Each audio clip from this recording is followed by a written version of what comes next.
அடுத்த சிறப்பு பேச்சாளராக வேணுகோபால் ஐயா அவர்களை வரவேற்கிறோம். வாங்கய்யா. அனைவருக்கும் வணக்கம்.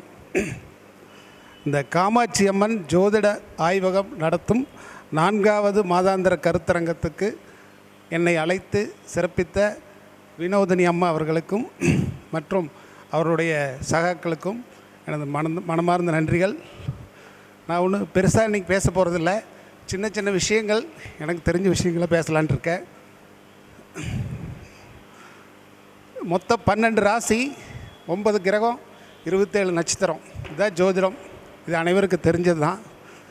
இதில் எந்த 9 கிரகம் இருக்கிறனால 12 ராசி இருக்கிறனால 3 கட்டம் எம்டியாக இருக்குது. இந்த எம்டி கட்டம் தான் நம்மளோட கேள்வியாக இருக்குது, ஜாதகரோட கேள்வியாக இருக்குது. யார் வர்றாங்களோ அவங்க வந்து அது சனிக்கேது இருக்கிற மாதிரி ஐயா சொல்லி கொடுத்துட்ருக்காரு. முதல்ல ஐயாவுக்கு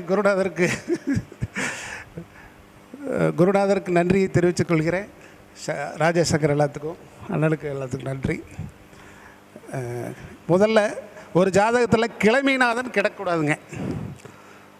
கிழமைநாதன் இப்போ ஞாயிறுனா சூரியன், ஞாயிற்றுக்கிழமை பிறந்தால் சூரியன், திங்கள் பிறந்தால் சந்திரன், இந்த மாதிரி புதன்கிழமை பிறந்தால் புதன் கிரகம் கிடக்கூடாது.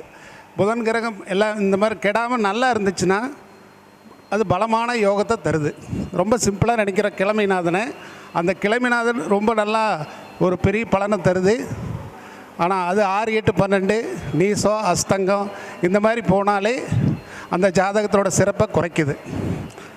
அடுத்தது புஷ்கர நவாம்சம்.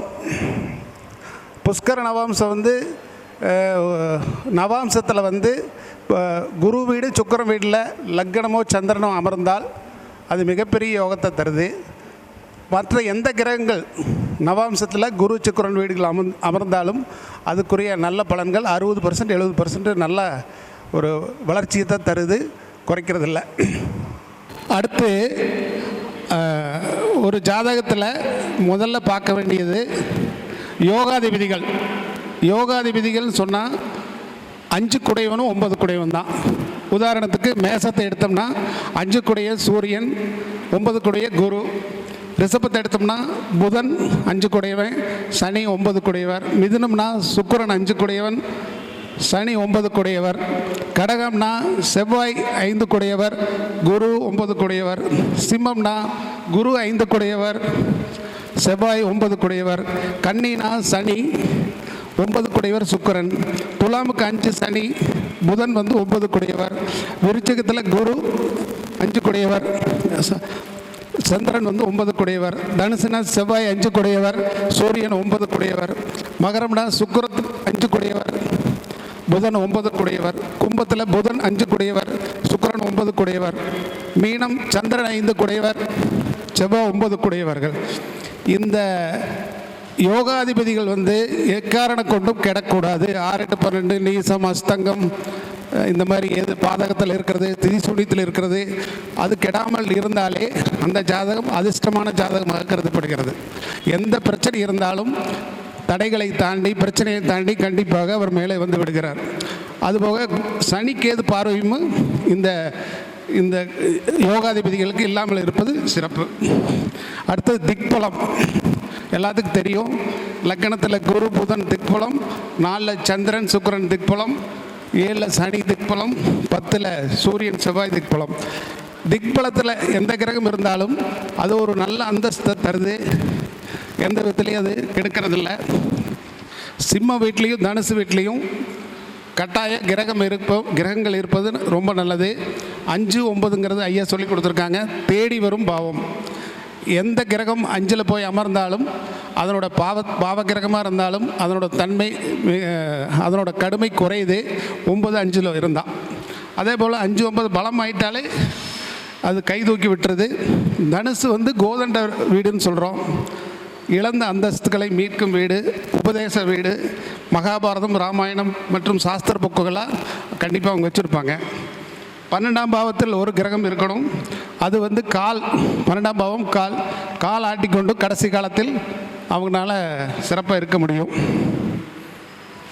யோகங்கள் பற்றி தான் பேசணும்னு நினச்சிட்டே வந்தேன். ஃபஸ்ட்டு கிரக மாளிகை யோகம். தொடர்ந்து 7 கட்டங்களில் 8 கட்டங்கள், அதுக்கு மேலே கிரகம் இருப்பது வசதியான வாழ்க்கையை தருது. அடுத்து குரு சந்திர யோகம். சந்திரனுக்கு திரிகோணத்தில் குரு அமைவது குருச்சந்திர யோகமாகும். இது 40% வளர்ச்சி, ஒரு துறை மாற்றி மற்ற துறைகளில் வளர்ச்சியை காண முடிகிறது. கஜகேசரி யோகம்.